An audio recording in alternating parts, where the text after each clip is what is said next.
General Hux is a new character from the new Star Wars trilogy. He's one of the main villains in The Force Awakens. Despite not having so many action sequences, he was the one who gave the order to destroy Hosnian Prime, a planet which served as a military support for the Republic, with the help of the First Order deadly weapon, Starkiller. This action figure from the Black Series represents Hux from The Force Awakens. He's wearing a black military uniform of the First Order. From this view, General Hux looks like a very good figure. He comes with a small blaster, even though he didn't have one in Star Wars Episode 7. His uniform and blaster are excellent done. This figure looks more like a cartoon version of Hux than the one from The Force Awakens. But the one and only negative point so far is his face sculpt. His unexpressive face doesn't help much. I'm not saying it's bad, but they could have just tried a little harder to make a better face for this guy. General Hux stands just under 6.5 inches tall, and I think he should be taller than this. You can see the First Order logo on its head painted in silver, and it's got some nice glossy black paint in the front of it. We will find a second logo for the First Order on its left arm. The red paint details make it look way better. The black paint tabs on its gloves are very glossy and they make the figure stand out between other Black Series. Also, the silver on its belt and the silver straps across its left arm look very cool in my opinion. The articulation for the head is good. He can move his head from side to side, then he can look down that much and he can look up also that much. So very good range of motion on its neck. I think it's cool. It tilts to the side just a little, not bad at all. The hat is molded into his head and it's not removable. The trench coat, which looks nicely, is made out of soft plastic, and if you wish you can take it off from the figure. His arms move outward that much and they can rotate 360 degrees. Very good range of motion for its arms. Hinge swivel elbows that hinge forward about 90 degrees and then it swivels in and out. Hinge swivels at the wrist that can move up and down and have a nice rotation too. Now let's see what he can do on its waist. It seems to have a little ab scrunch, but I think it only moves left and right, and you can barely notice. But its waist does rotate from side to side. When lifting its lower tunic piece, which is made out of soft plastic, we can see it has swivel at the top of the thigh on both legs and double joint knees.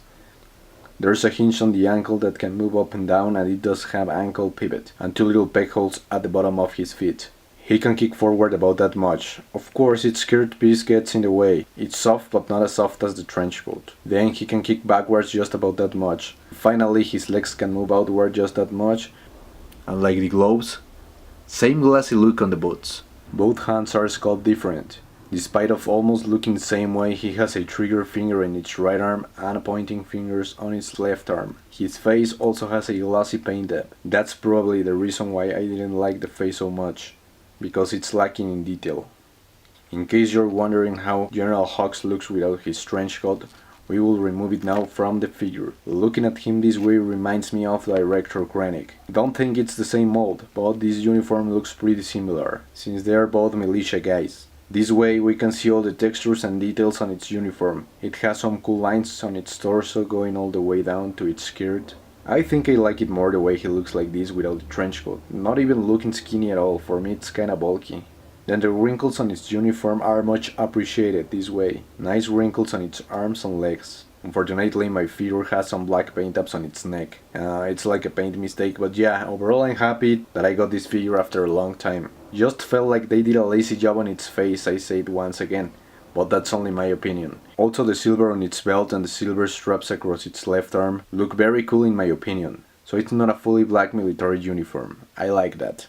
I'm kinda happy I got it, since we don't know so far if Hasbro will make a new Hux from The Last Jedi. But if they do, let's just hope they finally give him an accurate face sculpt. And the same goes for Poe Dameron, he deserves a good figure too. Here we have General Hux next to Kylo Ren and Captain Phasma, the three main villains from The Force Awakens, and all three together look real nice. The First Order is strong with the dark side. And then here we have General Hux next to the First Order Stormtrooper and the First Order Snowtrooper officer, and they look about the same height. The Last Jedi will be out this year, and we can only hope for General Hux to have a much bigger role and still have sinistrous plans for the Resistance. There were rumors circulating the net that Snoke could kill him at the beginning of Episode 8, but we'll have to wait till December to find out the fate of the General. That's gonna be all for now. Hope you enjoyed, and we'll see you next time here on Late Night Unboxing.